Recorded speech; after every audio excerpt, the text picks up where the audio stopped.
नमस्कार मित्रांनो, सुस्वागतम घरोघरी मातीच्या चुली या मालिकेच्या आजच्या भागामध्ये आता जानकी आज जे सयाजीरावांचं घेतलेलं चॅलेंज असतं तर ते तिला पूर्ण करायचं असतं, म्हणून आता सर्वजण आता त्या शेतावर यायला निघतात। सौमित्राने जी शेती आपल्या जानकीला नांगरण्यासाठी दिलेली असते आणि सयाजीरावाचं चॅलेंज पूर्ण करायला तिने घेतलेलं असतं, तर आज त्या दिवसाची दिवस असतो आणि मात्र आता सर्व शेतकरी आणि आपल्या गावातील सर्व बायका एकजुटीने आता त्या शेतावर यायला निघतात। सर्वजण अगदी शेतकरी येत असतात आणि त्याच वेळेस आता सयाजी पाटलाची गाडी आणि त्याला जे काही लटकलेले त्यांचे त्याचे हे गुंड असतात, म्हणजे पाळीव कुत्रे असं त्यांना म्हणायचं, तर ते सर्वजण तेथे येऊन पोहोचतात। सयाजीराव हा गाडीच्या खाली उतरतो आणि काही शेतकरी मात्र आता सयाजीरावांच्या पाया पडत असतात आणि सयाजीराव मोठ्या तोऱ्यातच आता त्या शेतावर येत असतो।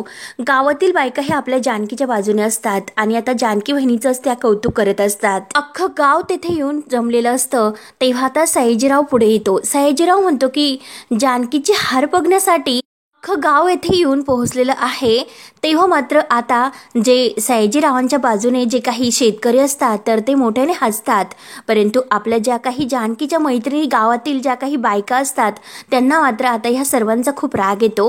रागाने त्यांच्याकडे पाहत असतात, परंतु कोणी काही बोलत नाही, कारण आपली जानकी बहिणी जिंकणार आहे असे त्यांच्या मनामध्ये आता एक अशी भावना असते, एक असा सत्याचा विजय असतो की जानकी बहिणी जिंकणार म्हणून। त्यावेळेस मात्र आता ते जानकी तेथे त्यांना दिसत नाही। सयाजीराव म्हणतो की मी तर वेळेत आलो, परंतु जानकी कुठे, ती तर इथे दिसत नाही।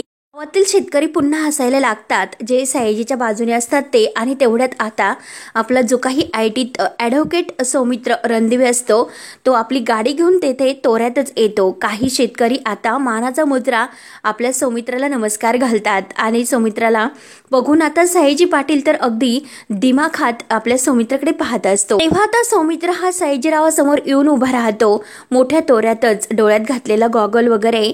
तेव्हा आता सयाजीराव त्याला विचारतो की काय, तुमच्या जानकी बहिणी कुठे, की हरण्याच्या भीतीने अगोदरच त्या घरात बसून राहिले की काय। तेव्हा आता सौमित्र काही उत्तर देत नाही, तर आता सयाजीरावाचे जे काही पाळीव ही कुत्रे असतात, म्हणजे ही माणसं, लगेच जोरजोराने आपल्या जानकी बहिणीवर हसायला सुरुवात करतात। तेव्हा मात्र सौमित्र इकडून बघतो तिकडून बघतो आणि सयाजीरावाला एक छान असं उत्तर देतो की काय सयाजी काका, भीती कुणाला वाटतो। तेव्हा आता हे सर्व जे काही आहे ना ते खेळ सुरू झाल्यानंतर कळेल। तेव्हा सयाजी म्हणतो की अहो, पण खेळ सुरू होण्याकरता अगोदर खेळाडू तो मैदानात असायला नको का। तेव्हा सर्व महिला एकमेकांकडे बघत असतात, तर लगेच सयाजी आता ह्या महिला मंडळाकडे जमतो आणि त्यांना म्हणतो की काय, काल तर तुम्ही सर्व महिला मंडळ आणि तुमची ती जानकी रणदिवे तोऱ्यात आता एक सभा तुम्ही भरवली होती आणि ती जानकी तुम्हाला काही गोष्टी सांगत होती, आहेत कुठे तुमच्या त्या जानकी रणदिवे, आणि हे बघा त्या काही येथे येणार नाही, त्या तर घाबरून असे घरात बसलेल्या असतील, त्या आता नाहीच येत, असे बोलून आता सयाजीराव आणि सयाजीची माणसं मोठमोठ्याने हसायला सुरुवात करतात।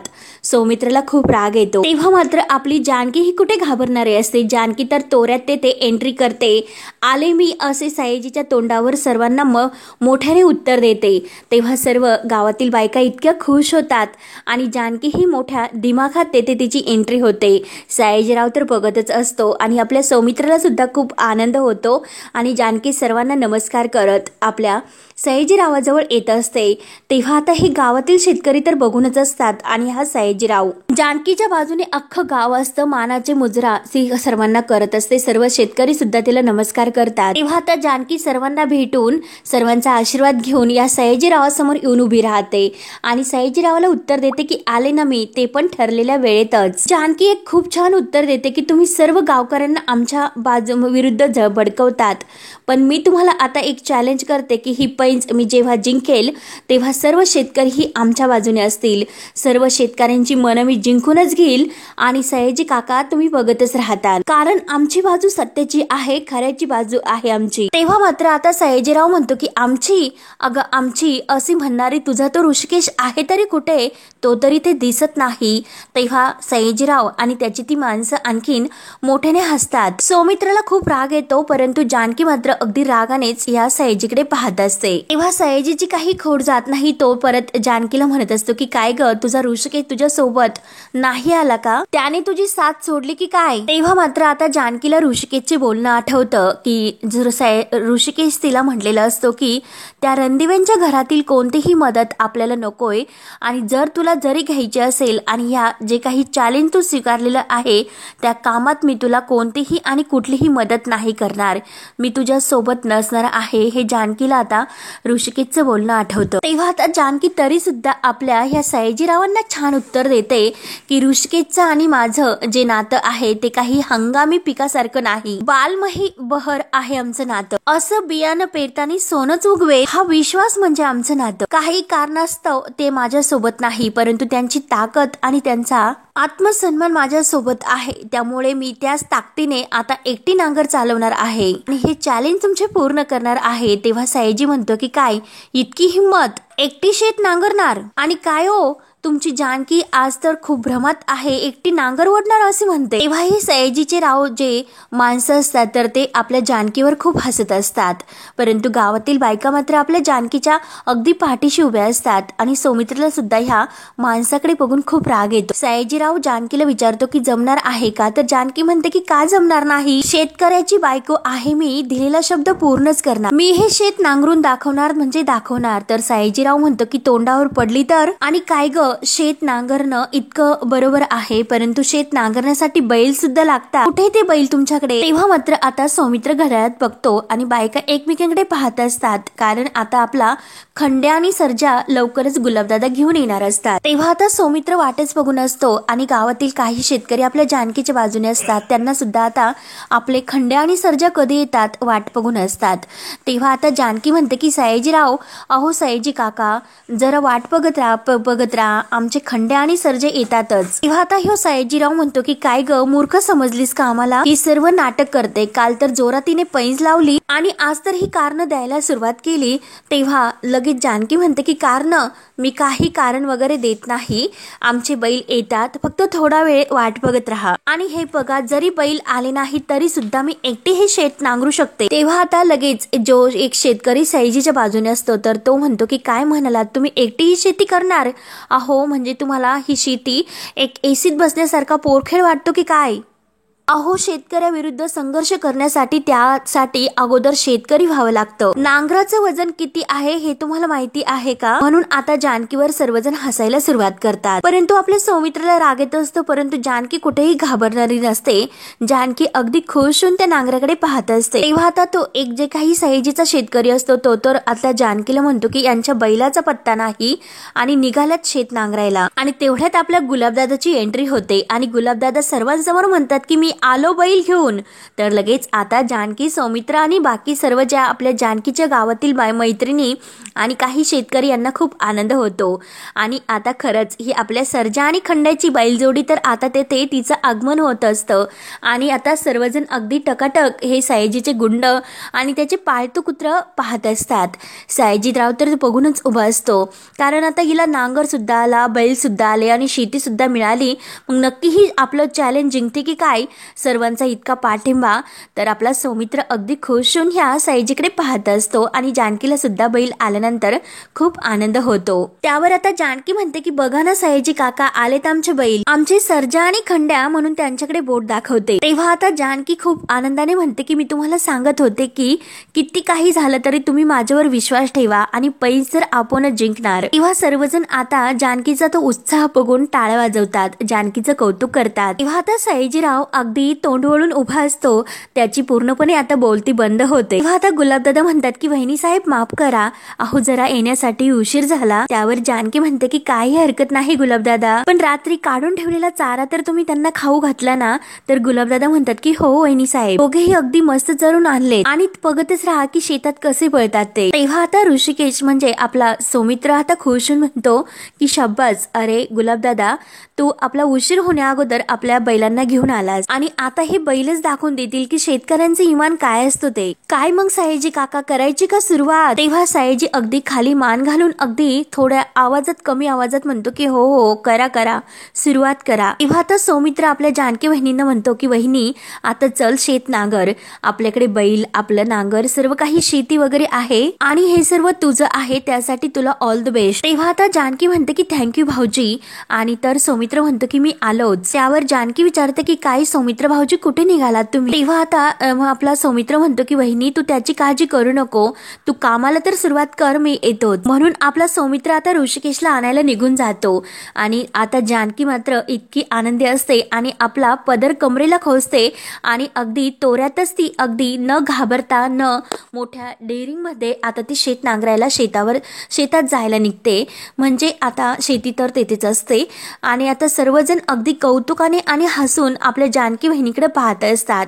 परंतु सयाजी काकाचे तर पूर्णपणे होशच उडतात अगदी दिमाखात आणि तोऱ्यात तो जानकीकडे पाहत असतो. कुठेतरी आता त्याला भीती असते की नक्की ही जानकी जिंकते की काय. तेव्हा आता ऋषिकेश हा दाराशीच बसलेला असतो. एकटक बसून तो विचार करत असतो आणि त्याच वेळेस तेथे आता हा आपला सौमित्र गाडी घेऊन येतो. ऋषिकेशला आता सौमित्राला बघून खूप राग येतो. सौमित्र गाडीच्या खाली उतरतो आणि ऋषिकेशच्या जवळ येतो. तेव्हा आता ऋषिकेश म्हणतो की जानकी घरामध्ये नाही, नंतर येऊ शकतो आणि रागाने तो आतमध्ये जायला निघतो. तेव्हा सौमित्र म्हणतो की दादा मी जानकी बहिणीला नाही, अरे तुलाच भेटायला आलो. तेव्हा ऋषिकेश लगेच तेथेच उभा राहतो. सौमित्र म्हणतो की दादा आज मला तुझ्याशी बोलायचं. तर ऋषिकेश म्हणतो की हे बघ मला कुणाशी एकही शब्द बोलायचा नाही, तुझा माझा काहीही संबंध नाही सौमित्र. आणि आतमध्ये जातो आणि दरवाजा लावून घ्यायला तो लागतो, म्हणजे लावूनच घेतो दरवाजा. तर लगेच सौमित्र पुढे येतो आणि दरवाजावर थाप मारत म्हणतो की ऋषिकेश दादा अरे माझ्याशी तुझा संबंध नाही पण जानकी बहिणीशी तर संबंध आहे ना. अरे दादा आज मी तिच्यासाठी तुझ्याकडे आलो. आणि दरवाजा वाजत असतो की दादा अरे दादा आज आपली जानकी बहिणी शेतामध्ये एकटी लढते रे. अरे सर्वांच्या हक्कासाठी ती शेत नांगरणार आहे, म्हणून मला असं वाटतं की तू त्यावेळेस तेथे असायला हवं. दादा हवं तर तू माझ्यासाठी दार बंद कर, परंतु जानकी बहिणीसाठी तुझ्या मनाची दारं कायम उघडी ठेव रे दादा. माझ्यासाठी काही करू नको, कुणासाठी काही करू नको, परंतु आपल्या जानकी बहिणीसाठी जे काही करायचं असेल ते कर. अरे खरंच ती खूप हिम्मतवान आहे, आतापर्यंत तिने सर्वांसाठी खूप काही केलं. अरे दादा प्लीज माझं ऐकून घे, तिला असं एकटीला नको पाडू, चल तिच्या सोबत. अरे दादा ऐक. म्हणून आता सौमित्र खूप विनवण्या करतो. तेव्हा कुठे ऋषिकेश दरवाजा उघडतो आणि अगदी रागानेच तो बाहेर येतो आणि सौमित्रला म्हणतो की तू काय ऐकायचं, मी कोणत्या नात्याने ऐकायचं, तुझा माझा कोणताही संबंध नाही. कारण ऋषिकेशने आता रणदिव्यांची सर्व संबंध तोडलेले असतात. सौमित्र अगदी जीवाची बाजी लावून आपल्या ऋषिकेश जानकीसाठी कायम धावून आलेला असतो.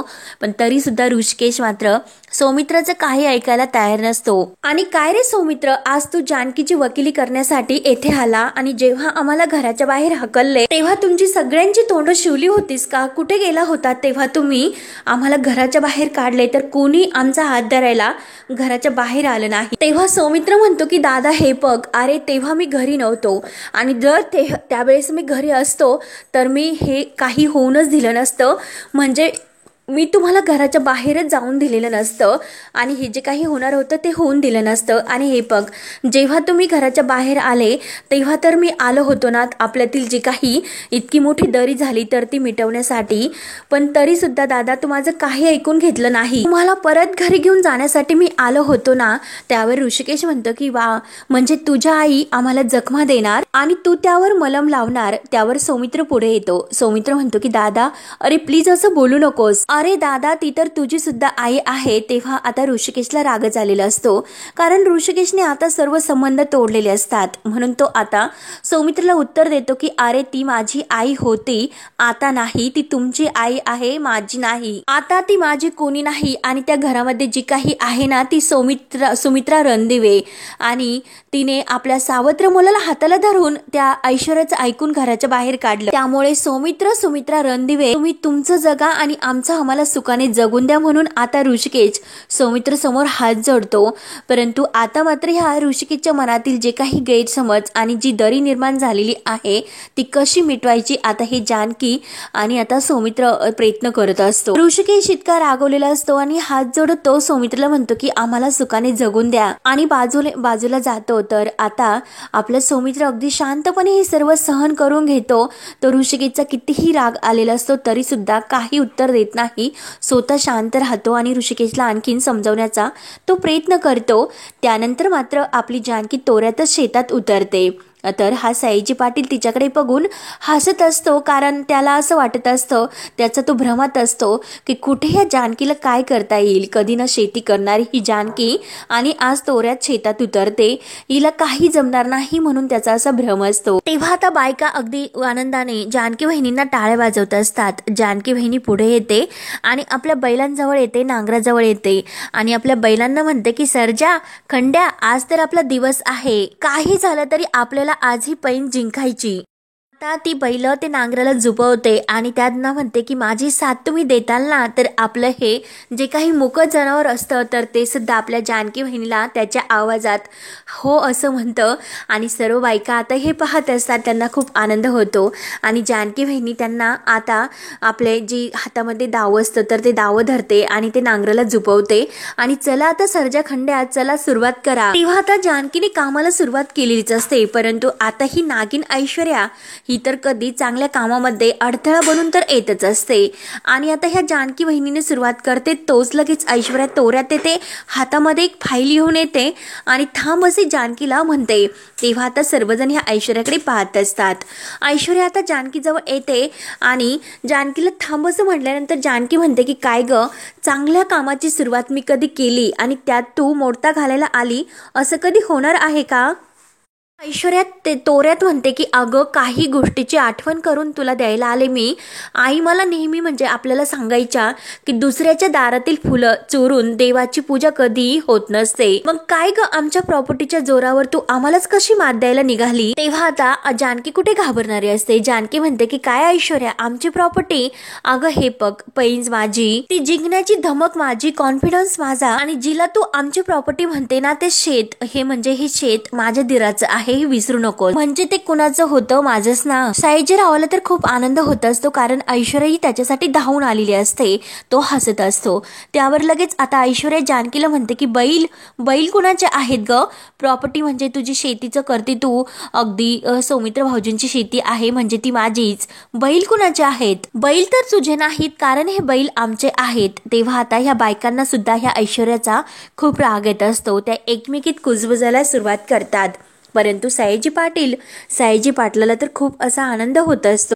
ऐश्वर्या म्हणते की सारंग पुरुषोत्तम रणदिवे आणि ऐश्वर्या सारंग रणदिवे, आणि ही ऐश्वर्या सारंग रणदिवे तुझ्याकडून हे आमचे बैल सगळ्यांसमोर काढून घेते. म्हणून आता ऐश्वर्याने एक खूप मोठा अडथळा आपल्या जानकी समोर उभा केलेला असतो. तेव्हा आता गुलाबदादांना खूप टेन्शन येतं आणि गावातील आपल्या जानकीच्या मैत्रिणी यांना सुद्धा आता टेन्शन येते, कारण ह्या ऐश्वर्याचा खूप राग येत असतो की ऐन वेळेस आली आणि आपल्या जानकी बहिणीला हे नांगरायचं चॅलेंज आहे तर ते आता तिने मोडायला लावते की काय, म्हणून तिचा खूप राग येत असतो. ही तर बैल आमचे म्हणते, मग आता जानकी बहिणी शेत कसं नांगरणार?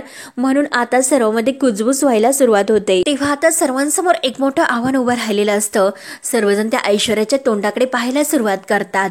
त्यानंतर मात्र आता इकडे सौमित्र ऋषिकेश दादाला खूप समजवण्याचा प्रयत्न करतो.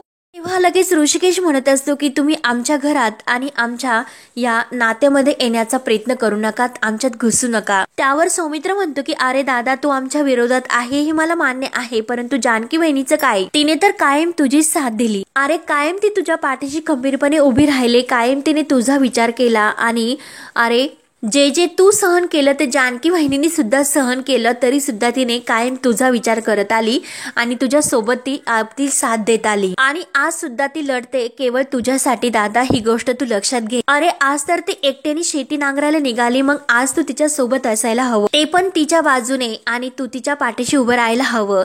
हे बघ, तुला राग माझा आहे, ते शेत माझं आहे. अरे ते शेत कुणाचं असो हे महत्वाचं नाही, आता फक्त आपल्यासाठी हे महत्वाचं आहे की जानकी बहिणींचा हे सर्व दादा तुझ्या सन्मानासाठी चाललेलं आहे, त्यामुळे मी तुला एकच सांगतो अगदी प्रेमाने की तू जानकी बहिणीच्या पाठीशी कायम असा उभा राहा. आणि शेवटी जानकीच्या नावामागे काय असेल की ऋषिकेश, शेवटी तुझंच नाव हे जानकी बहिणीच्या मागे लागेल हे लक्षात घे.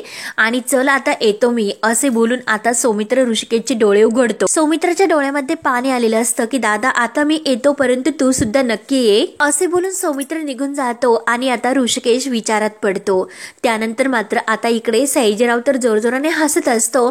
तर ऐश्वर्या ही जानकीला म्हणते की काय ग, काय झालं, पहिल्यांसारखा तुझ्या तोंडाला सुद्धा फेस आला का? अगं जानकी, नुसतं आडनाव रणदिवे लावून कोणीही मिळू शकत नाही, त्यासाठी सत्ता हातात असायला हवी. आणि ती सत्ता माझ्या हातामध्ये आहे की माझ्या हातामध्ये अशी सत्ता आहे, नानांचे जे काही विल आहे त्या प्रॉपर्टीचे पेपर्स हे माझ्या हातात आहे, म्हणून जे काही खोटं ते नानांचं मृत्यूपत्र असतं त्याची फाईल ती आता ह्या जानकीला तोऱ्यात दाखवत असते. तिला कुठं माहिती असतं की हे खोटं आहे, सर्व काही ऐश्वर्याने खेळ केलेला आहे. आणि ऐश्वर्याला सुद्धा आता खऱ्या मृत्यूपत्राची जाणीव तर नसतेच. तेव्हा आता ऐश्वर्याचा हे तोरा बघून आपल्या गावातील आपल्या जानकी बहिणींच्या मैत्रिणींना खूप राग येत असतो. अगदी त्यांची एकमेकींना कुजबुज होते की ऐश्वर्या इथे आली कशाला असेल. आणि त्या व्हील मध्ये स्वतः मनाने जे काही लिहिलेलं आहे तर ते आता या जानकीला ती वाचून दाखवते की या व्हील मध्ये स्पष्टपणे असं लिहिलेलं आहे की शेती ही फक्त जमीन आणि त्यातून जे काही उत्पन्न आहे ते जे आहे ते मिळतं ते फक्त ही तुझा तो असणारा तुला सख्ख मानणारा तो सौमित्र म्हणजे तुझ्या त्या धीराच्या सौमित्र भाऊजींच्या नावावर आहे. बाकी कुठलाही प्रॉपर्टी, कुठलाही पैसा अडका ना कोणतेही प्रॉपर्टी त्याचा हक्क नाही. या सर्वावर फक्त आता सारंगचा हक्क आहे, हे लक्षात घे. आणि काय, माझं नाव काय आहे सांग ना गुलाब. अरे माझं नाव काय आहे, तर गुलाबदादा रागानेच ऐश्वर्या असं म्हणतात. परंतु आता ही ऐश्वर्या म्हणते की अरे पूर्ण नाव काय ते सांग. तेव्हा गुलाबदादा तोऱ्यातच म्हणतो की ऐश्वर्या सारंग रणदिवे. तर ऐश्वर्या तोऱ्यात म्हणते की हो हो करेक्ट. आणि ऐश्वर्या जानकीला म्हणते की त्यामुळे हे बैल मी तुला देऊ शकत नाही. आणि गुलाबला म्हणते की चल आता जसे तू बैल घेऊन आलात ना तसे त्या पावली मागे घे.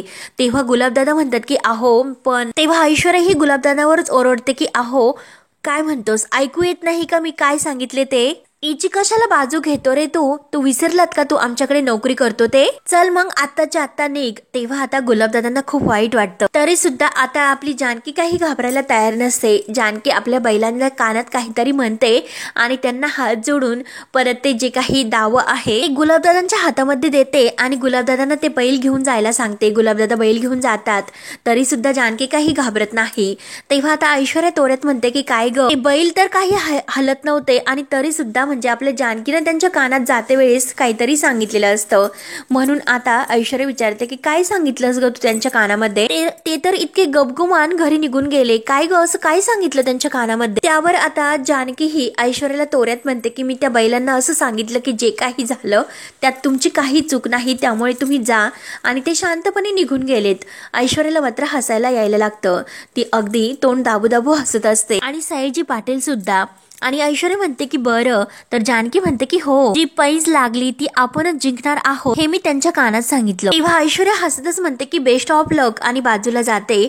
त्यानंतर मात्र आता ऋषिकेश विचारात पडतो की नक्की काय करू, जाऊ किंवा नको जाऊ. आणि जानकीचं बोलणं त्याला आठवायला सुरुवात होते की आपण दोघं एक टीम आहोत, आपल्याला आपल्याशिवाय दुसरं कोणीच तोडू शकत नाही हे तर तुम्हाला माहिती आहे ना. तेव्हा तो रणदिवे नावाची जी पार्टी तिथे असते, रणदिवे परिवार त्याकडे बघत असतो. आणि जेव्हा ती घराची नावाची पार्टी त्या तिघांनी एकत्र लावलेली असते आणि जानकी सोबतचे आतापर्यंत प्रेमाचे क्षण आपल्या ऋषिकेशला आठवायला सुरुवात होते. आतापर्यंत जानकीने आपल्याला काय काय मदत केलेली आहे, अगदी आपली पाय सुद्धा कुस्तीच्या वेळेत चेपून देत होती आणि सर्व गावातील बायकांना ती घेऊन आली होती आणि सर्वांनी गाद्या आणि काय काय ऋषिकेशसाठी येताना मदत केली. हे सर्व काही आता ऋषिकेशला कुस्ती जिंकण्यासाठी आपल्या जानकीने जीवाची कशी बाजी लढून आपल्या ऋषिकेशला जिंकवलेलं असतं हे सर्व आता ऋषिकेशच्या डोळ्यासमोर येतं. आणि सुमित्राविषयी जे काही आता सांगितलेलं असतं की मी पैसे मागायला गेले होते, परंतु म्हणजे फोन केला होता आणि त्या आपल्या ओवीसाठी पैसे द्यायला सुद्धा नाही म्हणाल्यात. आणि जेव्हा ओवीला ऐश्वर्याने घराच्या बाहेर काढलेलं असतं हे रडत जेव्हा ऋषिकेशला ओवी सांगते तर ते सर्व आठवत आता ऋषिकेशला आणखीन राग येत असतो. आणि सौमित्र त्याला मनवण्यासाठी आलेला असतो की अरे जानकी बहिणी एकटी शेत नांगरायला निघालेली आहे, अशा वेळेस तू तिच्या सोबत असायला हवं, तिची मदत करायला हवी. जानकी तू आता येथे नाही तर जानकी वहिनीची साथ द्यायला तेथे शेतावर असायला हवं. तेव्हा आता आपल्या ऋषिकेशचा जीव असा तळमळ तुटायला लागतो आणि तो विचार करतो की जानकी एकटी तिकडे उन्हात तानात शेत नांगरत असेल, मग काय करू, मी जाऊ की नको. मेंदू मला सांगतो की जाऊ नको, परंतु मनाचं तर मला ऐकायचं नाही. नक्की मी काय करू हे खरंच काही कळत नाही. म्हणून आता ऋषिकेश लगेच तिकडे यायला निघतो. त्यानंतर मात्र इकडे साईजीराव जानकीला म्हणत असतो की कशी शेती करणार ग तू, नाही तुझ्या सोबत तुझा नवरा, ना बैल, ना ट्रॅक्टर, मग कशी करणार तू शेती, सांग ना. तेव्हा जानकी अगदी काही अगदी हारत नाही, कशाची हार ती मानत नाही. सर्व बायकांना आता आपल्या जानकी बहिणींची काळजी लागते.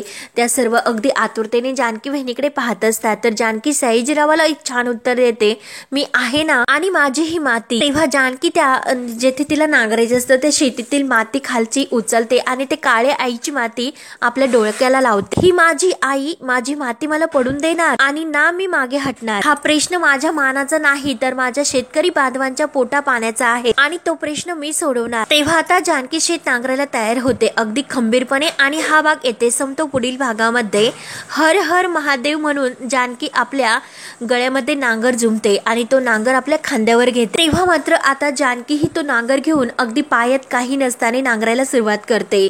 एकटीला तो नांगर पेलवत नसतो. गावातील बायकांना जानकी वहिनीची खूप कीव येते की जानकी वहिनी तो नांगर सोडा सोडा म्हणून आता सर्वजणी अगदी जानकी वहिनीचा धावा करायला सुरुवात करतात. परंतु तरीही जानकी काही हार मानत नाही आणि तो नांगर पडणार तोच लगेच. आता ही ऐश्वर्या आणि साईजी पाटील खूप हसत असतात. परंतु त्याच वेळेस मात्र आपल्या जानकी वहिनीला साथ देणारा ऋषिकेश धावूनच येतो आणि नांगर धरतो. तेव्हा आता जानकी खुश होऊन ऋषिकेशकडे बघत असते आणि ऋषिकेश जानकीकडे आणि ऐश्वर्या आणि साईजी पाटील तर बघूनच असतात. तेव्हा आता नक्की जानकी त्यांना आपल्या तोंडावर कशी शेत नांगरून दाखवते हे पाहण्यासाठी आपल्या चॅनलला